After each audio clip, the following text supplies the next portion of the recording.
Ce soir, donc, on va parler d'une antenne VHF-UHF que j'ai réalisée. Alors, il y a plusieurs parties. Il y a donc un petit peu la présentation, un petit peu de théorie. Il y a un prototype avec des tests. Et puis, il y a ma partie réalisation. Donc, il y a trois grandes parties pour ce soir. La partie explication de l'antenne, donc un peu de théorie. La partie, à la fin, vidéo. Vous allez voir une petite vidéo que j'ai réalisée. Et la troisième partie, qui est la partie réalisation. Donc l'idée de départ, c'était de réaliser une antenne simple, facile à ranger, et plutôt avec du coax RG213. Hein, il y en a un exemple sur la table. C'est très connu chez nous, il y a une photo aussi. Isolant noir, une tresse, lame centrale avec l'isolant au centre. Antenne simple, ça veut dire un petit peu antenne dipôle, donc lambda sur 2. Alors bibande, ça veut dire 145 mégas, une longueur d'1 mètre, et sur 435, à peu près 34-35 cm. Donc on sait très bien qu'il y a un facteur 3 entre les deux, un multiple de 3. Je me suis amusé à simuler cette impédance dipôle, alors en espace libre dans un logiciel, en partant de 70 mégas et en allant jusqu'à 450 à peu près mégas, donc affiché sur un abac de Smith pour voir les impédances, comment ça évolue. À 145, évidemment, j'ai taillé mon dipôle pour que ça fonctionne bien. Donc on trouve bien les 71-72 ohms purement réels. Quand on multiplie presque par 2, on retrouve une impédance qui est plutôt haute, donc c'est plutôt de la haute impédance. Si on avance et qu'on va chercher le facteur 3, on trouve qu'à 428, c'est à nouveau résonnant, à peu près à 87 ohms. Donc on retrouve bien le phénomène qu'un dipôle tout simple peut fonctionner effectivement sur 145 et sur à peu près 400 mégas. À noter que c'est un petit peu en dessous, hein, c'est pas pile 435. Et puis, dernier point, qui sort un petit peu de l'étude VHF-UHF, qui peut être appliquée en fait à tout en dupliquant, c'est le fait qu'on a un dipôle qui est fabriqué pour 145 mégas, et on voit tout de suite que si je divise par 2 la fréquence, j'ai à peu près 70 mégas, et vous voyez l'impédance de 50 ohms s'écroule vers quelque chose de très bas en partie réelle et très fort en partie imaginaire. Et donc, c'est pas bon, en fait. On voit tout de suite que c'est pas bon. Et ça, je fais le parallèle en HF, ceux qui ont un dipôle fabriqué pour le 40 mètres, en se disant, c'est pas grave, je vais essayer de faire quelque chose sur le 80 mètres, qui est 2 fois plus grande fréquence. Ben, c'est la même chose, le 40 mètres serait là, et le 80 mètres serait là. Et ça va très vite, parce que là, 145 mégas, et le 129 mégas, il est ici. Hein, donc, ça s'écroule très rapidement, en fait. C'était le petit clin d'œil pour la HF. Voilà, le rapport non stationnaire à 145 et à 400 mégas, c'est évidemment tolérable sur un dipôle en espace libre tout simple. Si on n'utilise qu'un simple dipôle vertical, en polarisation verticale, il faut bien l'alimenter d'une certaine manière. Donc ça veut dire qu'on met un coax qui s'en va aller chercher le centre du dipôle.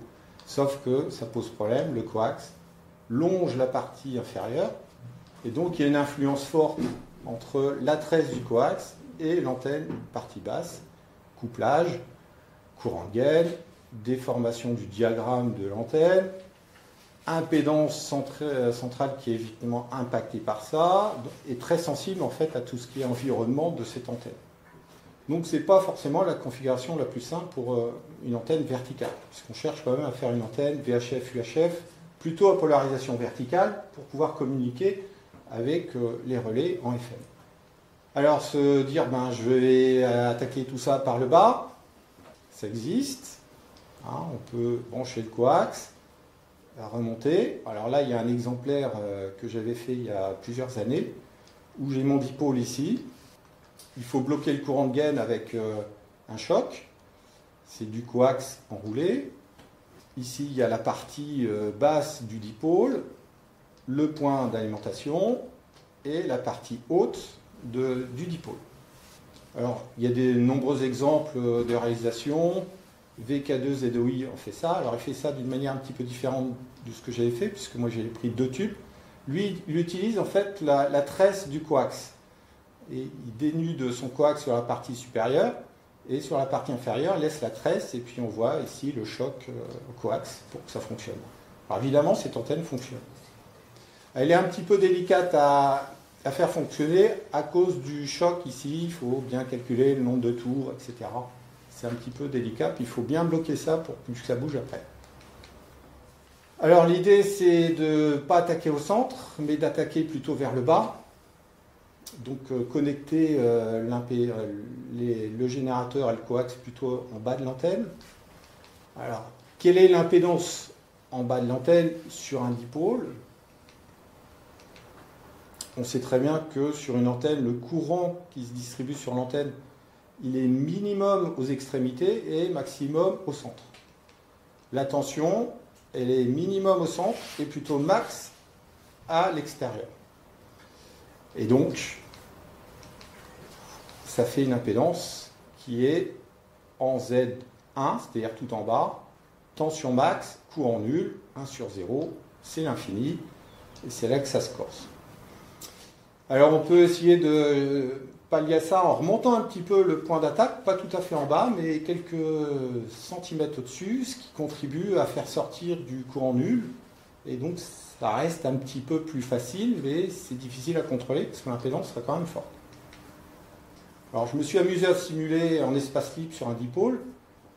Par rapport à tout à l'heure, vous voyez que ça change pas mal, du fait d'avoir changé le point d'attaque. Et l'impédance ici est en queue de cochon, hein, ça tourne dans tous les sens.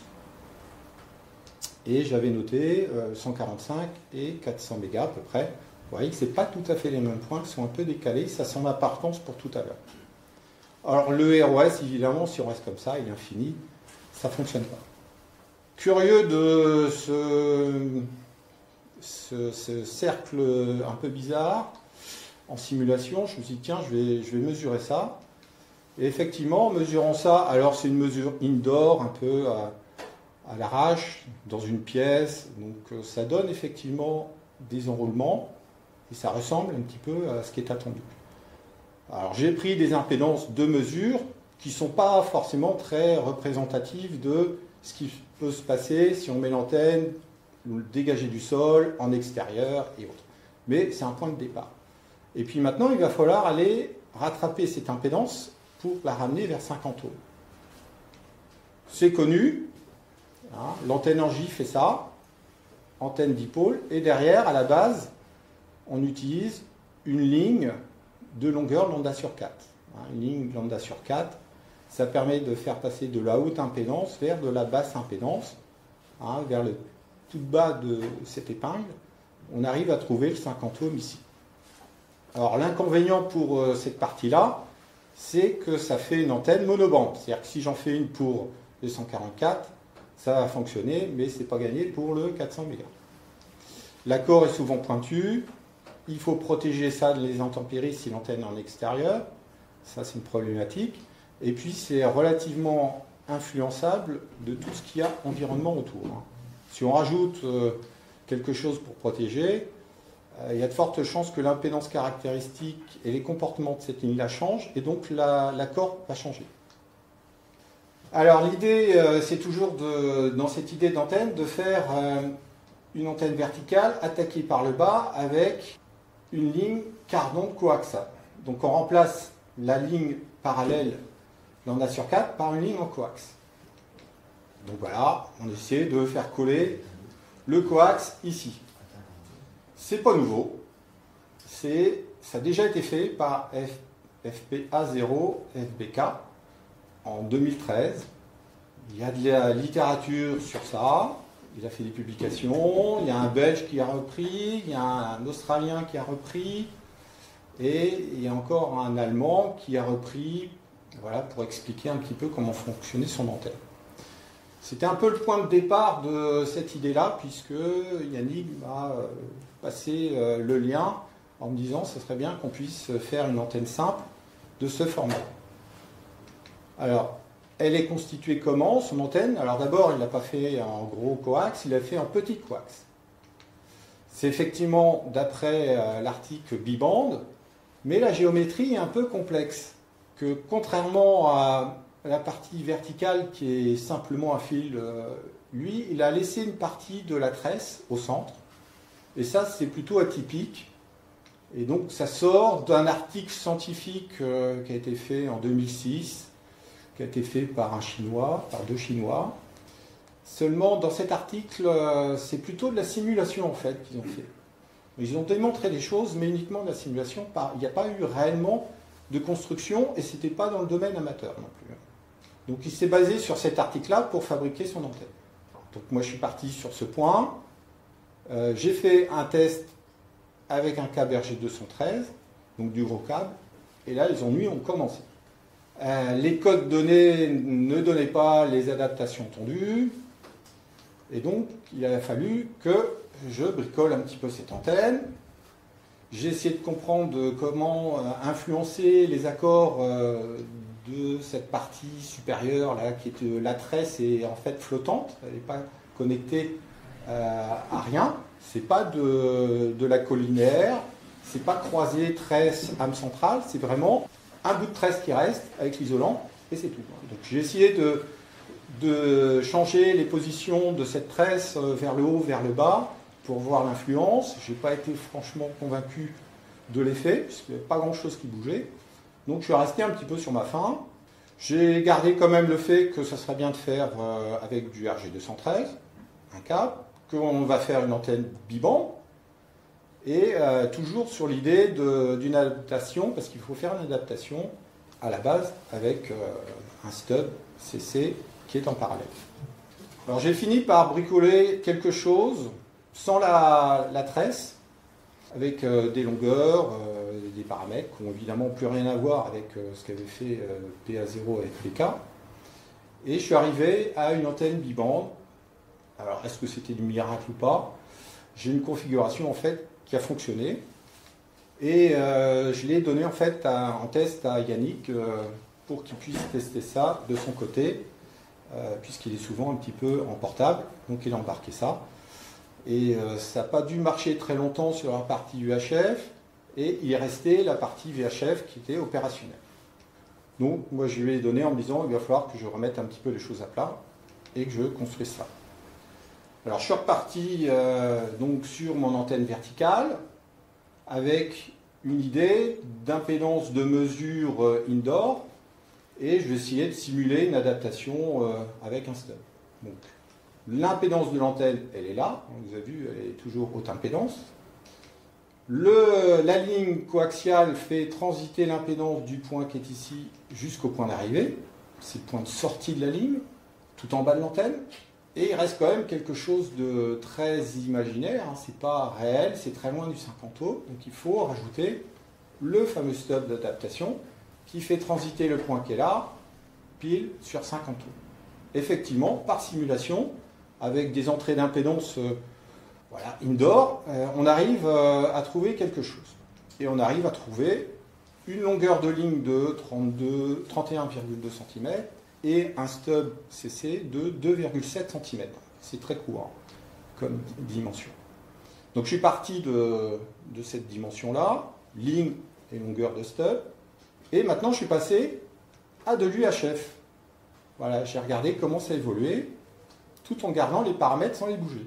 Donc on part d'un point d'impédance qui est légèrement par là, il y a un facteur 3, donc ça veut dire qu'on fait un tour, toc, et on finit sur ce point-là. Et avec le stub défini au démarrage, on arrive relativement près du 50 ohms. Donc ça veut dire que cette condition existe. On peut faire du B-band et on peut réaliser ça en coax.